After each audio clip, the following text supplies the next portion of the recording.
चुनाव के बाद से ही नेपथ्य में जा चुके कोल्हान टाइगर और पूर्व सीएम चंपाई सोरेन एक बार फिर एक्टिव दिख रहे हैं। दरअसल कोल्हान टाइगर शनिवार को रांची में जमकर गरजे। बीजेपी की रांची महानगर इकाई की ओर से दिवंगत पूर्व प्रधानमंत्री भारत रत्न अटल बिहारी वाजपेयी जी की जन्म शताब्दी समारोह का आयोजन किया गया था, जहां एक बार फिर चंपाई सोरेन बीजेपी का हिंदुत्व राग अलापते नजर आए। दरअसल चंपाई सोरेन ने फिर से मौजूदा सरकार पर भ्रष्टाचार और बांग्लादेशी घुसपैठ को संरक्षण देने का आरोप लगाया। चंपाई ने कहा कि बीजेपी ही आदिवासियों के अस्तित्व की रक्षा कर सकती है। बता दें कि नेता प्रतिपक्ष के तौर पर बाबूलाल के साथ चंपाई सोरेन का भी नाम उछल रहा था, लेकिन बाबूलाल के नाम पर मुहर लगने के बाद माना जा रहा था कि चंपाई सोरेन नाराज है। विधायकों की बैठक में भी चंपाई सोरेन नदारद दिखे थे, जिस पर कई तरह की चर्चाओं का बाजार गर्म था। माना जा रहा है कि चंपाई ने अपने इस तेवर से यह बताने की कोशिश की है कि कोल्हान टाइगर अभी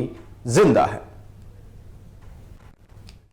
एक बार जोरदार नारा लगाएंगे, भारतीय जिंदाबाद।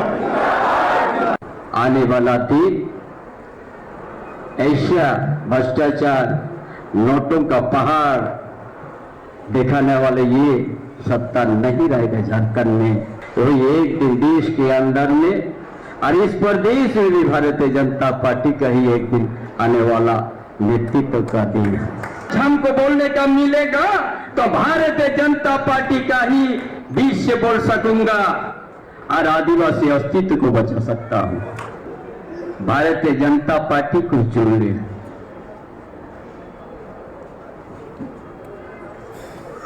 और हृदय से हम मानने लगा, नहीं तो यहां दिल्ली धर्म परिवर्तन हो रहा है। आदिवासी का परंपरा को खत्म करने के लिए लगा हुआ है। वही लोग सत्ता में आज बैठा हुआ है।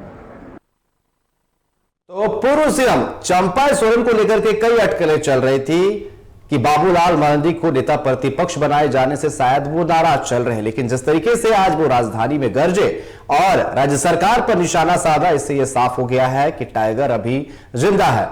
और टाइगर यानी कि आपको बता दें कि चंपाई सोरेन पर चर्चा करने के लिए हमारे साथ रांची से एग्जीक्यूटिव एडिटर राकेश कुमार जी हमारे साथ जुड़ चुके हैं। राकेश जी, जिस तरीके से लगातार चर्चाएं चल रही थी कि चंपाई सोरेन शायद नाराज हो गए हैं और वो कई चीजों पर सामने नजर नहीं आए थे, लेकिन अब एक बार फिर से उन्होंने हमला बोला है राज्य सरकार पर और कहा है कि जो भ्रष्टाचार है और बांग्लादेशी घुसपैठ है, इसे सिर्फ बीजेपी जो है वो रोक सकती है। ऐसे में अब ये लग रहा है कि जहां टाइगर जो है पिछले कुछ दिनों से छुपा हुआ नजर आ रहा था, एक बार फिर से वो दहाड़ते हुए नजर आ रहा है। राकेश जी, देखिए अनिकेत, निश्चित तौर पे कहा जा सकता है कि चंपाई सोरेन का जब ऐसा बयान आया है उसके बाद से इस बात की जरूर चर्चा हो गई कि पार्टी ये बीजेपी में लगातार कहीं न कहीं नेताओं के बयान आ रहे थे और ऐसे मौके पे चंपाई सोरेन ने फिर एक बार अपनी बात रखने की कोशिश की है। यानी कि साफ तौर पे कहा जा सकता है कि अभी जिस तरीके से चंपाई सोरेन कोल्हान की बातचीत करें या फिर पूरे राज्य की बातचीत करें, आदिवासी वोटरों को समेटने की जब बात आएगी तो उनकी भूमिका काफी अहम मानी जा सकती है। अब तक इंतजार था कि संगठन के चुनाव होने हैं खास करके, और उसके साथ साथ नेता प्रतिपक्ष का चयन किया जाना है। इन सारी चीजों में कहीं न कहीं पार्टी के स्तर पर उनके बयान कम आ रहे थे, लेकिन जैसे ही नेता प्रतिपक्ष का नाम सामने आया है उसके बाद से चंपाई सोरेन का बयान आया है। कहीं न कहीं कहा जा सकता है कि जो मुद्दे थे बीजेपी के, उन मुद्दों को लेकर फिर से एक बार मुखरता से चंपाई सोरेन आगे बढ़ने की कोशिश की है और हो सकता है कि अब फिर से एक बार राजनीति में नई चीजें देखने को मिल सकती हैं। हालांकि अभी संगठन और बाकी जो प्रदेश के अध्यक्ष और बाकी पदों को लेकर चुनाव होने हैं और हो सकता है कि आने वाले समय में इस पर भी चर्चा होगी कि आखिर प्रदेश का अध्यक्ष कौन हो सकता है। तो कई चीजें एक साथ चल रही हैं बीजेपी में, और चंपाई सोरेन जैसे कद्दावर नेता जब कुछ बयानों को लेकर बातचीत करते हैं तो साफ झलकता है कि जो मुद्दे हैं अभी भी मरे नहीं हैं, और साथ साथ ये भी कहा जा सकता है कि पार्टी में उनकी भूमिका जो है वो भी अभी बरकरार है। जी बिल्कुल, जिस तरीके से उनका भी नाम चल रहा था विधायक दल के नेता को लेकर के कि शायद उन्हें नेता प्रतिपक्ष बनाया जा सकता है, लेकिन अब तस्वीरें जो है साफ हो गई है, बाबूलाल का चेहरा सबको मिल गया है। कहीं ना कहीं यह भी माना जा रहा था कि शायद इससे वो नाराज चल रहे हैं, लेकिन जिस तरीके से आज उन्होंने कहा है, फिर से मुद्दा उठाया है बांग्लादेशी घुसपैठ को लेकर के, एक बात कही है कि आदिवासियों की जो रक्षा की बात है वो सिर्फ वो कहते हुए नजर आए हैं कि सिर्फ बीजेपी ही आदिवासियों की रक्षा कर सकता है। ऐसे में जो कई दिनों से लगभग पिछले 1-1.5 महीने से शांत चल रहे थे, अब एक बार फिर से वो एक्टिव नजर आ रहे हैं और इसका फायदा भी आगे बीजेपी को जरूर मिल सकता है।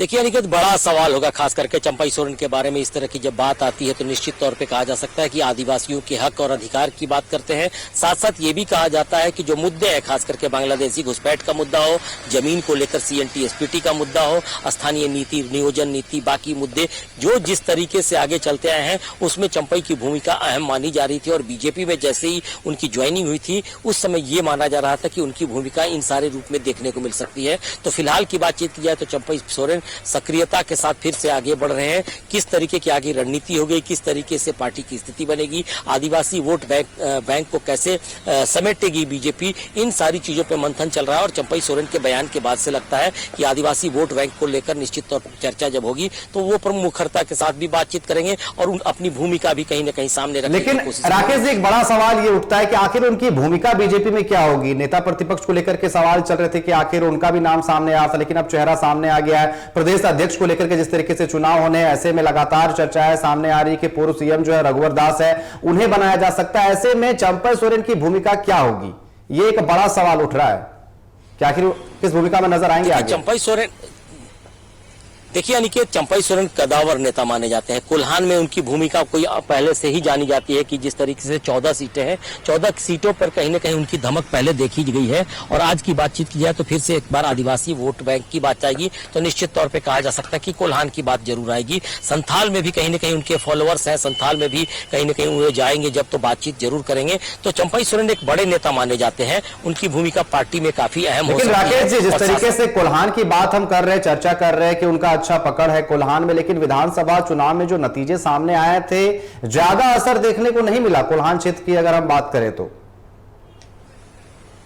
देखिए आदिवासी वोट बैंक की जब बातचीत की जाती है तो कुछ मुद्दे होते हैं खास करके आदिवासी के अनिकेत। और जिस तरीके से हम बार बार कहते हैं सरना कोड की बात आती है, सरना कोड को लेकर जिस तरीके से सवाल खड़े हो रहे थे, आदिवासी वोट बैंक को समेटने में उनकी बड़ी भूमिका होती थी जब वो सरना कोड के पक्ष में बोला करते थे। लेकिन बीजेपी का स्टैंड थोड़ा देर से शुरू हुआ, बाद में कहीं न कहीं हेमंता बिस्व शर्मा चुनाव के ठीक पहले बोले कि सरना कोड को लेकर विचार किया जाएगा। गृह मंत्री की तरफ से बयान आया था कि सरना कोड को लेकर वे बातचीत करेंगे, लेकिन इस पर अंतिम फैसला नहीं लिया जा सका।